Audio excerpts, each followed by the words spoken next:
with group 2 this time. Group 2, all right. Follow Jenny right this way. Do I need to leave my scooter here? You're fine, bring it on in. I mean, I can walk on a cane. No, you're good. You're good. Enjoy. Appreciate that.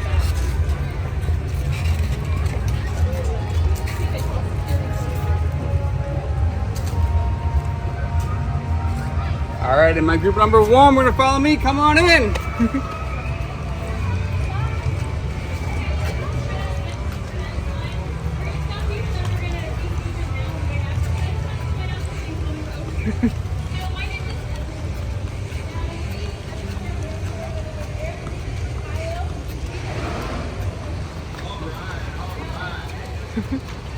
All right, guys, let's come on all on. I'm gonna pass you down to Chase. She's right there. He's gonna talk about some of our backyard and our animals.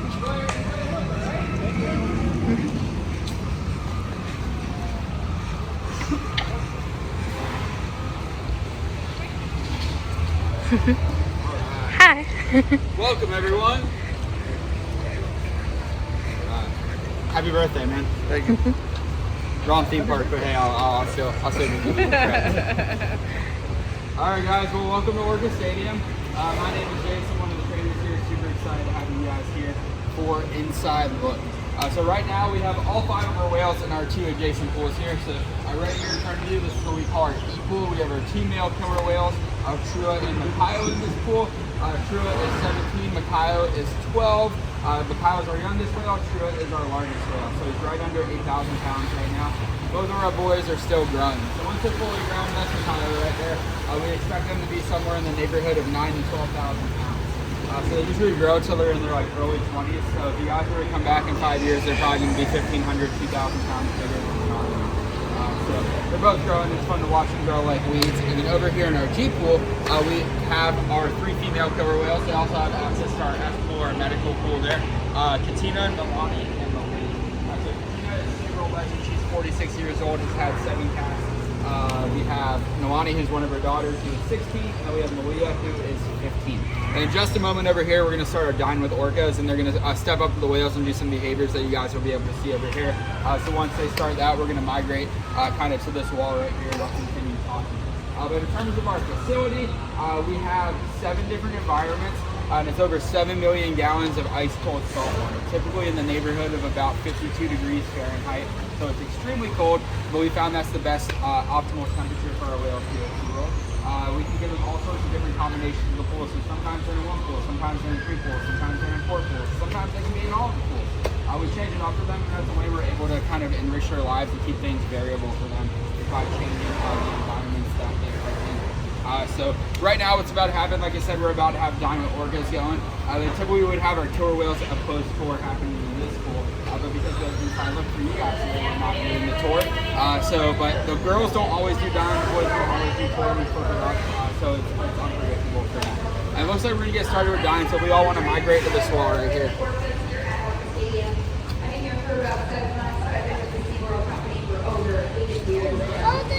Anybody have any questions right off the bat that I can answer for you? How do you keep the water so cold? So we have we call it the filter yard behind the pretzel kitchen there. That's about the size of a football field, where we have over 40 different filters, and we have big industrial chillers. So like what you would see on like a large building HVAC wise, we have chillers and they run the water through those and they cool down the water. We also do have boilers in the event that it were to get really cold, we can heat up the water. Typically we don't see that here in Florida. Even when it got cold over Christmas and stuff, this water still didn't need to be heated or anything like that. So more at our Texas parks, they'll have to heat the water sometimes because it'll snow out there.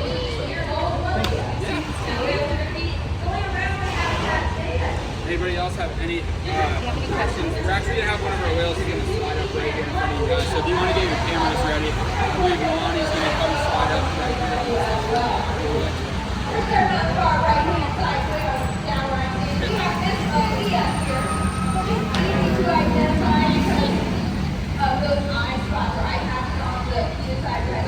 White patches. If you get a close look at that, they're actually Looks like Milani's a little confused on what she's supposed to do. It's a great chance to talk about. She's doing food claims. She's saying hello to you guys. But it's a great chance to talk about if our whales are in correct. So what we typically do if our whales incorrect, we give them about a 3-second pause when they come back to their trainer, and that kind of communicates to them, hey, that wasn't necessarily right, but it's okay. We're either going to do it again and be successful, or we're going to move on and do something else that I know you're going to be successful in. So right here at stage, that's Nalani. We have Katina across the floor over here, and Muia's over here on the right. People often ask us, how do you tell the whales apart from each other, right? So the whales really do look a lot different from each other. For example, Muia's kind of like our Superman, right? She's very long and lean, whereas Katina and Nalani kind of look like they should be playing middle linebacker in the NFL. They're really like big and stocky and a little bit shorter than Muia is. So obviously the body type, their false eye patches on their face, they're all sorts of different sizes and shapes.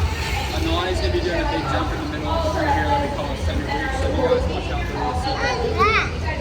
But their eye patches, their faces, their dorsal fins, their saddle patches, all different ways we can distinguish the whales from one another.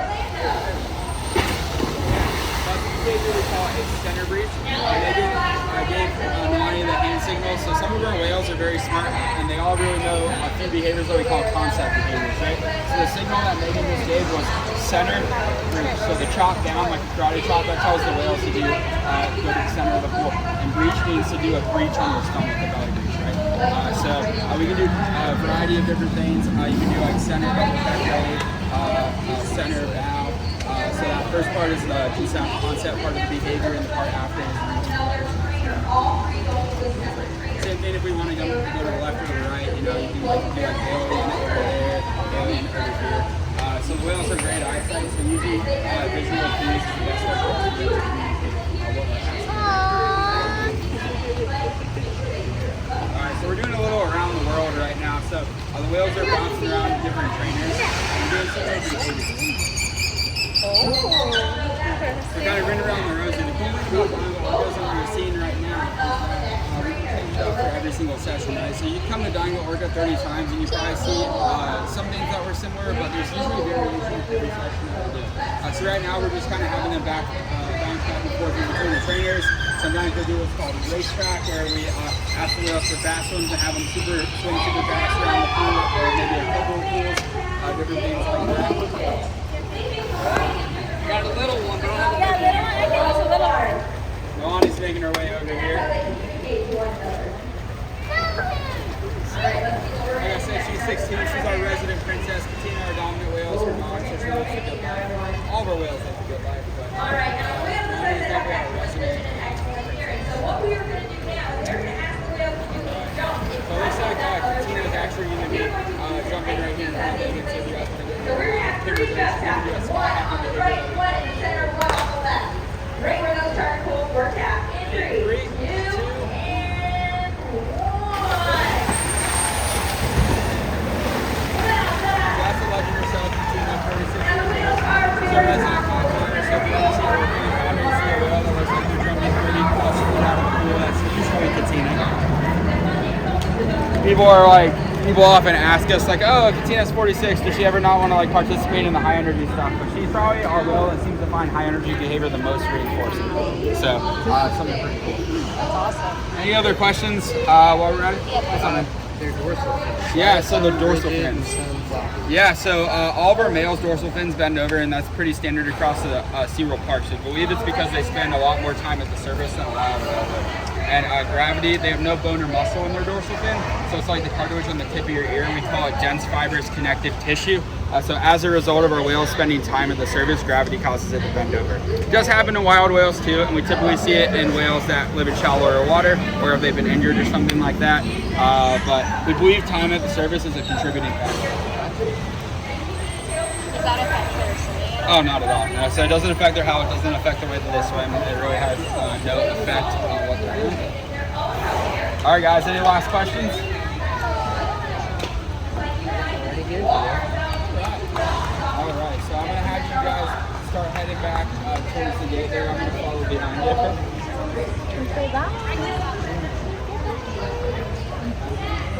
Actually, we're going to hold here 1 second. I think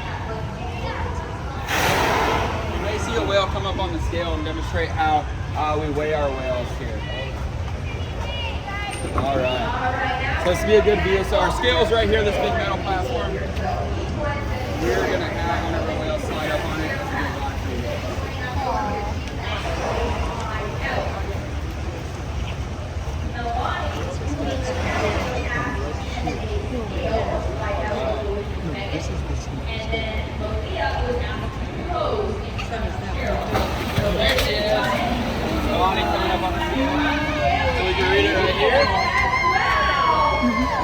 you know that Nalani's weighing 2,400 kilograms. That's how we weigh our weights. All right, guys. Well, thanks so much for joining us for Inside Look. Appreciate it. If you guys want to start heading back that way, of course. Thank you. Yeah, it's Mikhail watching you guys. They're heading this way. Oh, sorry. He's so sweet. He's so cute.